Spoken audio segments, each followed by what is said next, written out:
Hey guys, it's me, 80s over today, guys. We're going to discuss about the Arab Cup, the 2021 edition. I know some of you guys are probably wondering, hold up. Arab Cup? This thing has started already. You haven't even covered this whole thing. And yes, it is true. I haven't covered this tournament. And this has been a tournament that's been kind of slipped past my mind. And I'll be honest with you guys, I haven't really paid attention too much to it. But I feel it'd be a bit injustice for me to not say to have at least a video about this. So I decided, you know what? Let's just cover just give one video to this, and I did discuss this a little bit in my stream in my Champions League reaction video. I did talk about this towards the end, like around 10 minutes of it. So yeah, and like I said before, guys, ultimately, guys, this tournament is just like a way for Qatar to prepare for the World Cup 2022. It's just like a preparation thing, and this is just kind of like a demo, I suppose you can say, and that sense. So let's go talk about how this whole thing works. So basically, we have 16 teams that are going to be competing in this, and 23 teams competed under the AFC region and CAF region. So we're going to go looking at here and the qualification. As you guys can see, this is where the qualifiers the teams had to play through against. Libya, Sudan won 1-0 against Lebanon. Oman won 2-1 against Somalia.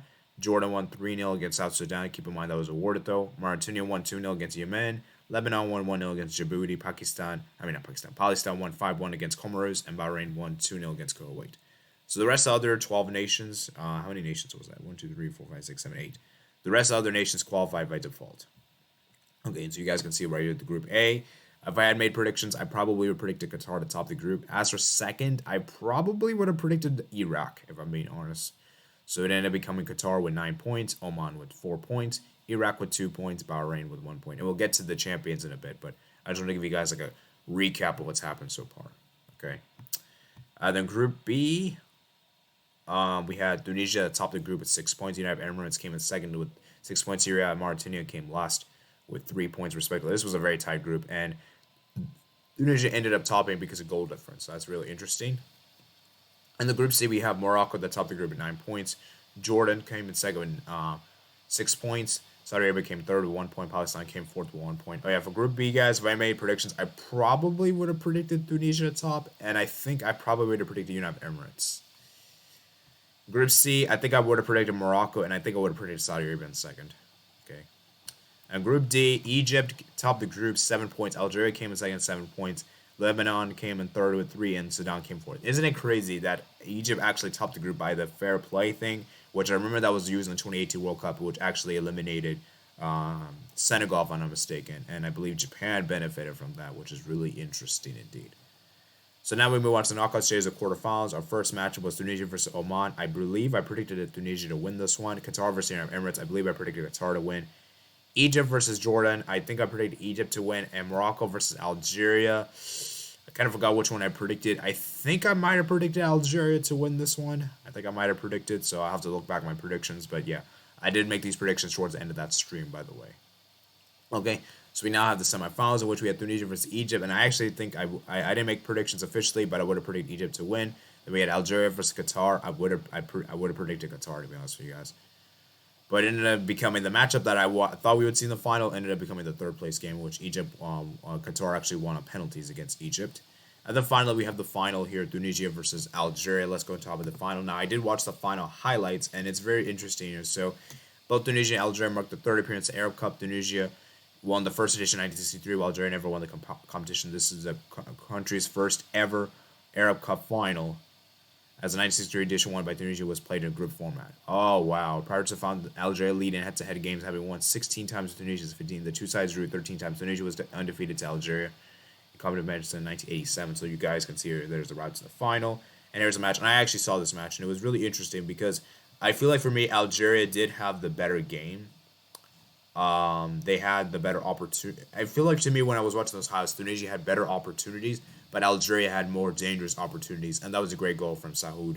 A very good goal indeed. And then to kill the game off, Brahimi. Basically, Tunisia had a corner right towards the end. They wanted to, obviously push everyone forward, and because of everyone being pushed forward, and Algeria able to quickly counter, and Algeria able to score, Brahimi scored the goal to knock Tunisia out, very similar to the goal that Son Heung-min scored against Germany, and basically to eliminate Tunisia and give Algeria their trophy. And I think Algeria, for me, they were the better team, and I think they did deserve to win this.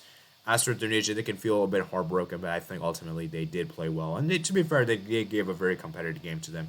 And like I said, I think both teams have their beast team right here for this matchup, which I think is really interesting. And it's going to be interesting to see how Algeria do in the AFCON coming up, which I will be covering on my channel, by the way, and Tunisia as well. It'll be really interesting to see how they do, both these nations do, and that AFCON thing, if that happens, that is, because like I said, right now, there's a lot of controversy going on AFCON. There's a lot of controversy going on the Premier League as well, not releasing the players and everything like that, so very interesting indeed. Like I said, though, I do have to congratulate Algeria for what they did. Like I said, a very good nation indeed. They're still continuing unbeaten streak. I believe they actually have the longest unbeaten streak in international football currently as of today, which is a great achievement indeed. I forgot how many matches they've gone unbeaten, but it's like an insane number. It's like, isn't it like 44 matches or something like that? It's a pretty ridiculous number.